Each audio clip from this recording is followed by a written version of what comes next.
बदलापूर शहरातील चौकाचौकात आणि रस्त्यांच्या कडेला सुरू असलेल्या मासे विक्रीवरून सध्या राजकारण तापलंय। दुर्गंधी आणि अस्वच्छतेच्या तक्रारीनंतर बदलापूर नगरपालिका प्रशासनानं अधिकृत जागांवरच मासे विक्री करू देण्याचा निर्णय घेतलाय। पण या कारवाई विरोधात शिवसेनेनं तीव्र भूमिका घेतली आहे। कोळी महिलांचा रोजगार बंद करण्याचा प्रयत्न आम्ही होऊ देणार नाही असा इशारा शिवसेना शहर प्रमुख वामन म्हात्रे यांनी दिला। नगराध्यक्ष रुचिता घोरपडे या मात्र शहराची स्वच्छता राखण्यासाठी आपल्या भूमिकेवर ठाम आहेत।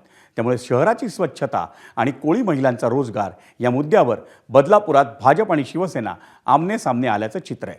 नजीकच्या काळात नगरपालिका सभागृहात हा संघर्ष अधिक तापण्याची शक्यता आहे। शिवसेना का विरोधात उतरली आहे मला माहिती नाही, कारण काय कसं आहे, जेव्हा सभागृहामध्ये सगळ्या गोष्टी डिस्कस होतात तेव्हा मंजुरी सभागृहाची असते। मी एकटी काय ठरवत नाही किंवा एकटी मी हे निर्णय घेत नाही। सभागृहासमोर मी विषय आणते, सभागृहामध्ये सगळ्या विषयांवर चर्चा होते आणि त्या अनुषंगाने मग नंतर सगळी धोरणं आखली जातात आणि नियम आखले जातात आणि हे नियम सगळ्यांच्या मतानेच असतात।